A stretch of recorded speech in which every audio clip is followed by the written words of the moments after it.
رئيس الوزراء ku-xigeenka dowladda federaalka Soomaaliya Mudane Mahdi Guuleed iyo Salebaan Maxamed oo ah xeelaliyaha qaranka oo shir maanta ku qabtay garoonka Aadan Cadde ayaa sheegay in ay baxayaan halka dacwada feedka badda oo lagu wado inay bilaabato bartamaha bisha Maarch. Guddidana ay ka mid yihiin Ra'iisul Wasaare ku-xigeenka xukuumadda federaalka Soomaaliya Mudane Mahdi Guuleed iyo xeelaliyaha qaranka Mudane Salebaan Maxamed Maxamuud iyo xeelaliyaha hore Axmed Cali Daahir kana mid ah madaxda ka soo shaqeysay furitaanka dacwadeedka badda ee maxkamadda caalamiga ee kala hore Yusuf Garaad Cumar oo ah erkayga gaarka ah ee Soomaaliya ugu qaabilsan badda cas iyo gacanka carabta xeelaliyaha qaranka ee dowladda federaalka Soomaaliya oo ka mid ah madaxdii hadalada ka jeedisay shirka jaraa'id ayaa ku faahfaahiyay sida ay dowladda Soomaaliya u rajaynayso guusha dacwadda marka uu dhageysigu soo gabagaboobo isagoo sheegay in dowladda federaalka diyaar u tahay ka qaybgalka dacwadda badda oo sida uu sheegay aan laga hagrin dhamaystirka tasalaadka agabka lagama maarmaanka u ah dacwadda badda waxaana hadaladiisi ka mid ahaa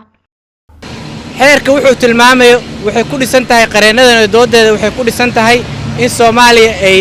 ay dalbanayso in xariiqdinta iyo go'aamada ay gaarayso maxkamadda lagu saleeyo mabaadi'da waaweyn oo ka mid yahay equal distance oo ku calaamaysan kuna dhex jira xeerka badda caalamiga badda keiska ay Soomaaliya geysatayna waxa uu ku tilmaaman yahay asagana qodobka qaybta 15aad ee xeerka badaha caalamiga. dhanka kale ra'iisul wasaare ku-xigeenka xukuumadda federaalka Soomaaliya Mudane Mahdi Guuleed oo ka hadlay shirka jaraa'id ayaa sheegay inay ku hanwen yihiin guusha dacwadda isagoo codsaday in ummadda Soomaaliyeed iyo warbaahintu ay doorkooda qaataan waxaana hadaladiisi ka mid ahaa saaka waxaa farxad noo ah aniga iyo wafdiga ballaaran ee aad u jeedaan inaannu aanbabaxayno ka qaybgalka dacwaddii badda ee u dhaxaysay dowladda federaalka Soomaaliya iyo dalka Kenya dacwaddaasoo maraaxiil kala duwan soo martay ilaa 2014 qaybtii hore oo shaqada badankeeda ahayd dhageysiga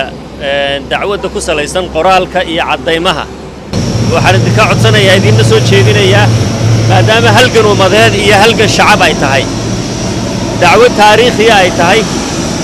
hal taako dhulkeenna iyo baddeenna aynaan ka tanaasulahaynin rajo weynna aan qabno